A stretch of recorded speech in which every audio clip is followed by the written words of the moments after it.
예, 안녕하십니까. 국무정실장 방기선입니다. 먼저 2022년 10월 29일 밤 이태원 참사로 생명을 잃은 159분의 명복을 빕니다. 사랑하는 혈육을 잃고 고통스러운 시간을 견디어 오셨을 유가족분들, 그리고 이태원 참사로 몸과 마음을 다친 330분의 부상자분들께 다시 한번 위로의 말씀을 드립니다. 이태원 참사는 우리 국민들에게 큰 충격을 안겼고 지금도 많은 분들의 가슴에 무거운 슬픔으로 남아 있습니다. 참사 직후 정부는 사고 수습과 재발 방지를 위해 가능한 모든 노력을 기울이겠다고 국민께 약속드렸고 이후 그 약속을 묵묵히 이행해 왔습니다. 참사 초기 정부가 무엇보다 힘을 쏟은 작업은 참사의 원인을 명백히 규명하는 데 있었습니다.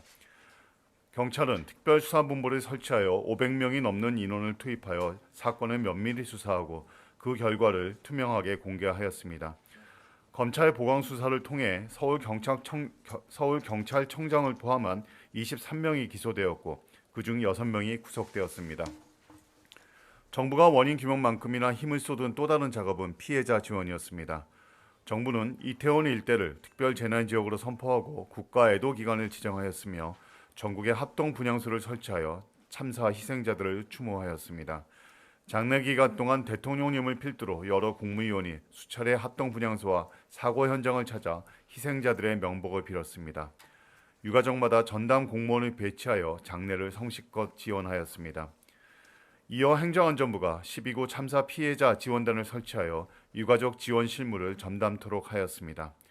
지원단은 치료비와 간병비 지원부터 2차 가해 방지와 의료비 연장 지원과 같은 유가족 요청 사항 840여 건을 처리하였습니다. 또한 생활이 곤란해지신 분들을 위해 생계비를 지원하고 전국 14개 고용센터에 전담 창구를 열어 일자리를 찾는 분들을 도왔습니다. 정부는 이 밖에도 다양한 지원 사업을 진행했습니다.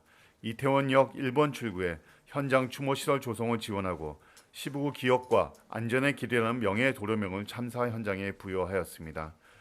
물론 정부의 노력이 소중한 혈육을 잃은 분들께 본질적인 위로가 되었으리라고는 감히 말씀드릴 수 없습니다.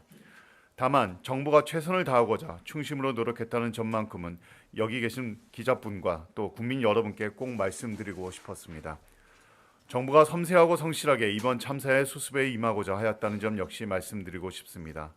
예를 들어 정부가 통신사들과 협의해 유가족들이 세상을 떠난 혈육의 휴대전화 번호를 간직할 수 있도록 조치한 것도 그런 노력의 일환이었습니다.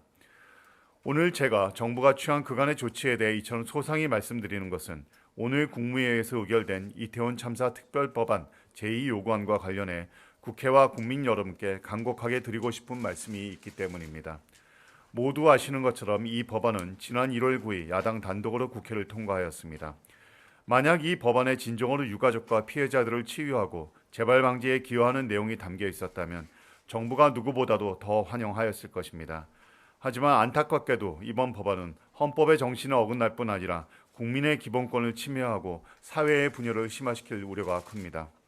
첫째, 이태원 참사 특별법은 특별조사위원회가 법원의 영장 없이 동행명령과 같은 강력한 권한을 휘두를 수 있도록 규정하고 있습니다. 단순히 자료 제출 요구를 거부한 것만으로 압수수색 영장 청구를 의뢰할 수 있다는 대목도 있습니다. 이는 헌법이 정한 영장주의 원칙을 훼손할 뿐 아니라 국민의 기본권을 해칠 우려가 큽니다. 둘째, 특조위의 구성과 운영에 있어 공정성과 중립성이 확보되지 않습니다. 이태원 참사 특별법은 특조위원 11명을 뽑을 때 여당 4명, 야당 4명, 그리고 국회의장이 관련 단체 등과 협의하여 3명을 추천하도록 규정하고 있습니다. 사실상 국회 다수당이 특조위 구성을 좌지우지할 수 있어 이대로 시행된다면 특조위를 꾸리는 단계부터 재난의 정쟁화가 극심하게 벌어질 것이 분명합니다. 셋째, 특조위의 업무 범위와 권한이 지나치게 광범위해 사법부와 행정부의 영역을 침해하고 있습니다. 참사의 책임 소재 규명은 엄연히 사법부의 역할이고 재난 전 과정의 적정성 조사는 행정부의 역할인데 특조위가 그 모두를 포괄적으로 담당하겠다는 것은 과도합니다. 넷째, 이 법안의 주목적인 참사의 진상규명이 그동안 검경수사와 국정조사, 헌재 탄핵심판 선고 등을 거치며 정상적으로 진행되어 왔습니다. 인파사고 재발방지 대책 역시 2023년 1월 국가안전시스템 개편 종합대책 수립과 재난안전기본법 개정을 통해 이미 시행 중에 있습니다. 다섯째, 국회 예산처는 앞으로 2년간 특조위 인건비로만 96억 원의 예산이 소요될 것으로 추산하고 있습니다. 일선 재난관리 시스템 운영에도 차질을 빚을 공산이 큽니다.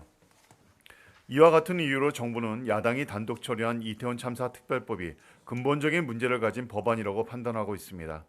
정부가 오늘 오전 국무회의에서 이 법안에 대해 제2 요구를 의결한 것도 그 때문입니다. 피해 구제와 지원에 중점을 둔 다른 법안도 발의되어 있는 만큼 국회에서 다시 한번 여야 간에 충분히 논의해 주시기를 간곡하게 부탁드립니다. 이태원 참사 이후 정부는 일관되게 정쟁 대신 실질을 지향해 왔습니다. 그것이 정부의 변치 않는 충심입니다.